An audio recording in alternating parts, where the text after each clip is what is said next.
part 3. These take forever to upload if I go past 15 minutes. Yeah.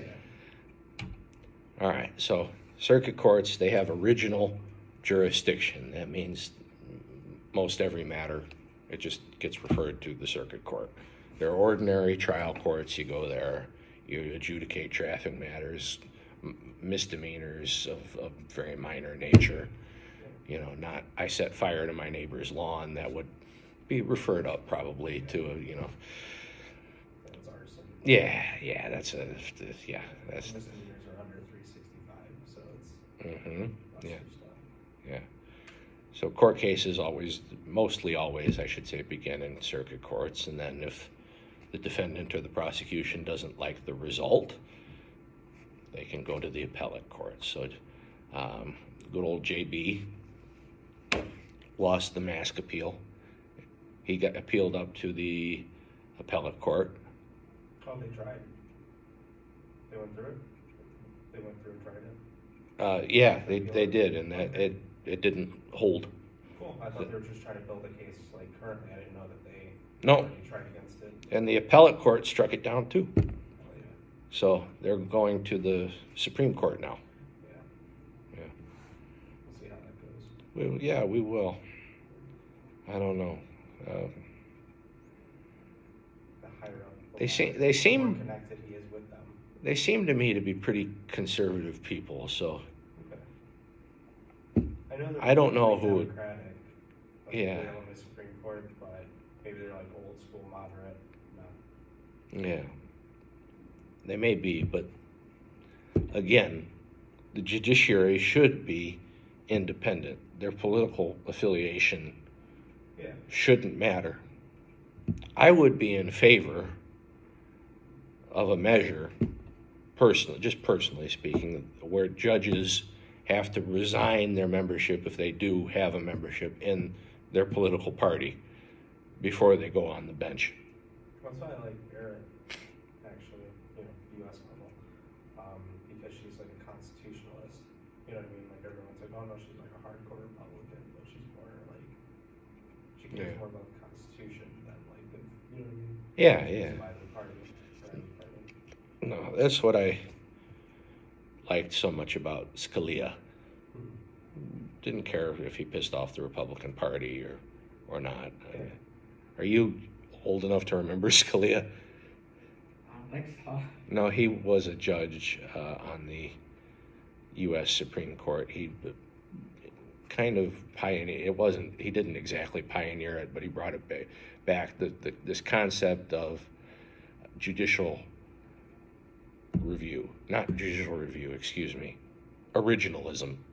I don't know what's going on with me today. Originalism, which says that you should do research and find out what the law was originally supposed to mean and dig into it a bit, and not just kind of go based off your feelings on the thing. So he would very much research a case, and he'd go all the way back to Blackstone's, which was which was a series of legal textbooks that were published in England way, way long ago, to try to find some of these things out.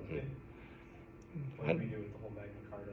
Yeah. It's looking back at the history of things rather than just, like, how can we move forward? Where have we been? And how have we moved forward? And what's the best route from here? And Yeah, absolutely. reviewing it, like, on a very real note rather than, like you said, personally. Yeah, the strict versus loose, which we did discuss in American National Government very recently. Strict, the law says what the law says. The government can only do X, Y, and Z because that's what they laid out in the Constitution. Well, I believe in both. You know what I mean? I believe in like a healthy balance of both, and that's why I like having judges of different backgrounds, different belief systems. You know what I mean? Rather than just all one or the other, so that it's not. I don't know how to explain. It's not too biased one way or the other. Yeah. They work together to. I come from, like I said, a constitutionalist background. I'm more Republican, I'm more Democrat, I'm more Libertarian, I'm whatever. Even if they do have party alignment, because everyone does realistically. But yeah, it allows them to actually work together and come up with a good solution rather than. just a one-sided thing. But anyway. Well, that's how it's supposed to work. Yeah. How it does work, you know. Yeah. No, absolutely. I've talked about that here to Mars, you know. Yeah. So they'll appeal up to the appellate court and up to the Supreme Court, and if they want to hear the case, then hey, good. But the Supreme Court, for most state matters, that's the last word. That's the final word. So articles, the other articles, we have an article about local government. Article 7, they lay out rules for local governments, for counties, townships, and cities. They have limited powers that they're given to pass ordinances or local laws. Trash is collected on a Tuesday. No parking past 9 p.m. Yeah, that sort of thing, Which I think, was it American government or in here? That someone was asking, what's the point of that? I don't know, I missed a couple classes in American. Well, one of, either in this class or my American government class, somebody was asking what the point of local governments were, if they're just saying what, if they're just dealing with trash collection and stuff like that. Well, there's still a sense of independence. It's a sense of independence, but more importantly, they are important matters. Now, what if in your community nobody came to collect the trash because there was no local government? What if no water came out of your faucet because there was nobody around to negotiate a rate with the water company? It would end up going up to the state level, and then if they abolish that, it would go up to the federal level. And it's like without even the smallest amount of government, like, I don't know, like tyranny ensues, in my opinion. Or, you know what I'm saying? And maybe you're right. Too much government overreach, like from the central government. Maybe you're right. I don't know, because I've never had to find out and live that. Yeah, but these are important matters, and these are things within the purview of the local governments. And I, for one, welcome it, because I like to drink water, and I don't want to wade through trash on my way out to the car to drive here every morning. Well, like when all the COVID stuff like initially hit, East Peoria was like, I think, like the only area around here where the mayor was like, "Fuck you! Like I'm gonna, you know what I mean? I'm not gonna keep my people locked down," and you know what I mean? Like actually started opening restaurants and stuff like that again. And I like that. You know what I mean? Like it allows a difference in views, a difference in opinion, a difference in actions, whatever, Sure. based on the morality of, or the ethics, whatever, the beliefs of a certain area. Sure. Instead of just the beliefs of the entire state or the entire country. Absolutely. Yeah, it does foster a sense of independence and do some. So that, in short, is why local government is important. So Article 8 has to do with finance. So public money and property can only be used for public purposes. Now, does that always happen? Article 8 explains how public funds are budgeted, spent, and audited.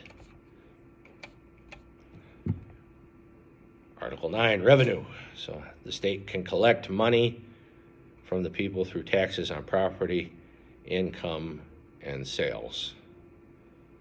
Do either of you own your own home? No, I rent too. But I hear every year about how ridiculous property taxes are. well, they're not that bad down here. Oh, really? Yeah, no. Like up north, they're anywhere from 3 to 5 times as high.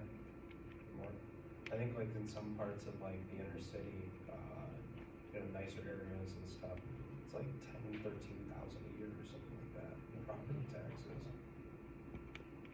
The suburbs are like $6,000 a year, and down here it's only like 2. Well, I rent too, so I don't. I think it's just supply and demand kind of deal, and like they know they got you by the balls, so they can. When you want to be in Chicago and make decent money and have good opportunities and all that stuff, have the nightlife, whatever, you're going to be paying a lot more in taxes because there's a ton of other people who want to be there, but you own that house, so you have to kind of pay for it. Yeah. I don't think it's right, but I think that's kind of what it Well, that's another conversation entirely. Should you pay taxes on something you own outright?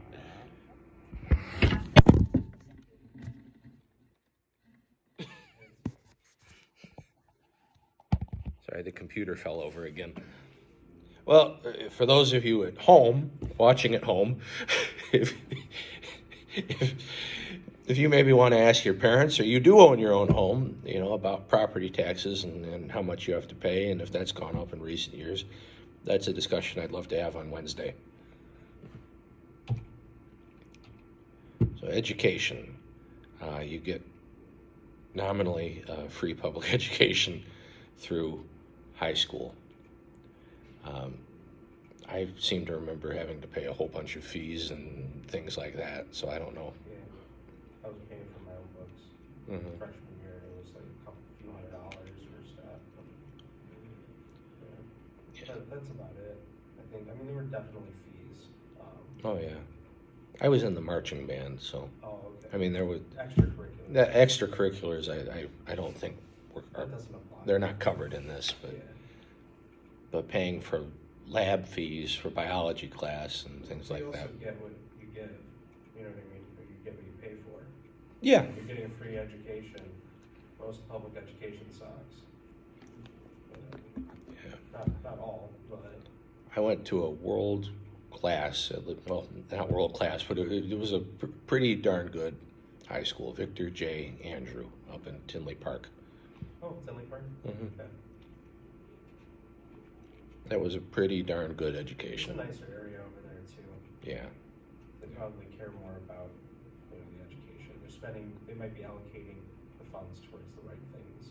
Yeah, and that was kind of an anomaly because the other two schools in that district didn't seem like they were on the same level. So that might have been the flagship school in the district. Yeah, like we were talking about with the whole Dunlap and whatever. I don't know personally, but I know like Michael was talking about it, how like the one school has like great amenities and a great education, and that's why it's so sought after. But then the other schools in like kind of the same district are lacking. Yeah. Maybe we just had people who paid more in property tax at the Andrew area, and they could do more with that than Stagg, and there was one more. I was about to say Shepherd, but that was another district. So the General Assembly has the power under Article 11 to ensure a healthy environment for Illinois residents. Now, he and I are old enough, I don't know about you, to remember when people were still allowed to smoke in restaurants. Yeah, I remember that. Yeah. That was a great business model because people would order more food and stay there and talk longer because... I think there should be a smoking section. Like, I don't think it should be completely banned. I think it should be cordoned off, you know what I mean, to not bother everybody else and have vents kind of, leading out to kind of pull the smoke out of the room, but... Well, like maybe actually cordoned off, like you close a door like you would here. Yeah, not like it was where it went from like smoking at every table to then smoking in a section, but it wasn't actually doored off. It was just like a separate room. And Yeah. All right, here we go again.